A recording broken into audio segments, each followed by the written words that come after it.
మీకు మేము అఫీషియల్ గా ప్రతి మీడియా హౌస్ కి పంపించడం జరుగుతుంది.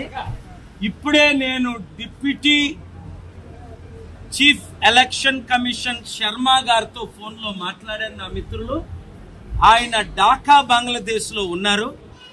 ఆయన చీఫ్ ఎలక్షన్ గారికి ఇన్స్ట్రక్షన్స్ ఇచ్చినప్పటికీ నన్ను కలకుంటా లోకల్ అఫీషియల్, ఆయన పేరు అడిగితే చెప్పడు, చీఫ్ ఎలక్షన్ కమిషన్ నన్ను కలకుంటా నన్ను బ్లాక్ చేస్తున్నారు.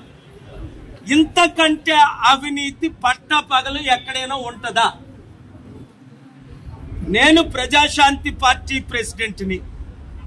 Chief election commissioner Rajiv Kumar గారు అనేక సార్లు నన్ను కలవడం జరిగింది.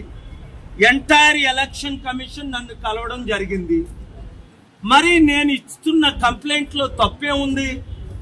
అందరు పార్టీల్ని, ఊరు పేరు లేని పార్టీ చూశారు కదా, షర్మిల వైఎస్ఆర్టీపీ పార్టీకి సింబల్ ఇచ్చారు తెలంగాణలో. ఆవిడ పోటీ చేయలేదు, పార్టీ విలీనమే చేసేసింది. అలాంటిది మేము ప్రజాశాంతి పార్టీ తరఫున పోటీ చేస్తున్నాం. పవన్ కళ్యాణ్ కంటే షర్మిల కంటే ఎక్కువ ఓట్లు మీరు తెలంగాణలో మనకు రావడం మీరు చూశారు. ఇప్పుడు ఆంధ్రప్రదేశ్ ఎలక్షన్ లో మనల్ని పోటీ చేయడానికి అవకాశం ఇవ్వకుండా జరుగుతున్న కుట్ర పప్పులు ఉడకో. ఎందుకు? ఆల్రెడీ ఎలక్షన్ కమిషన్ విషయం మీద మేము కంప్లైంట్ చేశాం. హైకోర్టులో ఫేవరబుల్ రూలింగ్ వచ్చింది. ఈసారి ముందే కంప్లైంట్ చేయమన్నారనే ఇన్ రైటింగ్ నా ఒంట్లో బాగోపోయినా విశాఖపట్నం నుంచి రాత్రి 10 గంటలకు విజయవాడ చేరుకున్నాను. ఇదే రుజువు. మీడియా ఉంటుండగా అందరూ ఎలక్షన్ కమిషన్ క్వశ్చన్ చేయండి. Doctor K A Paul Praja Shanti party president ని ఎందుకు ఎలక్షన్ కమిషన్ స్టాఫ్ కలవడం లేదు, ఎలక్షన్ కమిషన్ కలవడం లేదు? నేను అడుగుతుంది ఏంటి?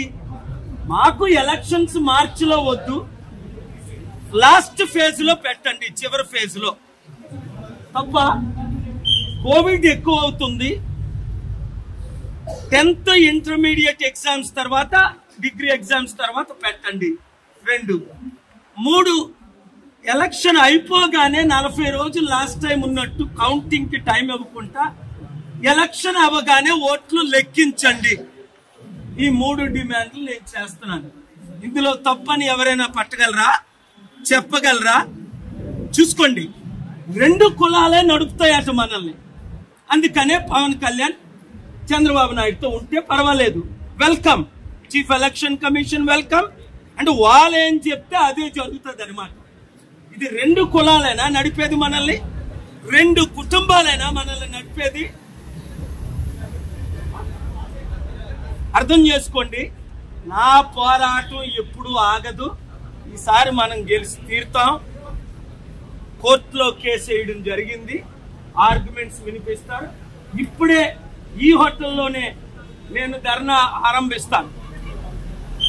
ఎలక్షన్ కమిషన్ కలిసినంత వరకు నేను హోటల్ను విడిచిపెట్టను.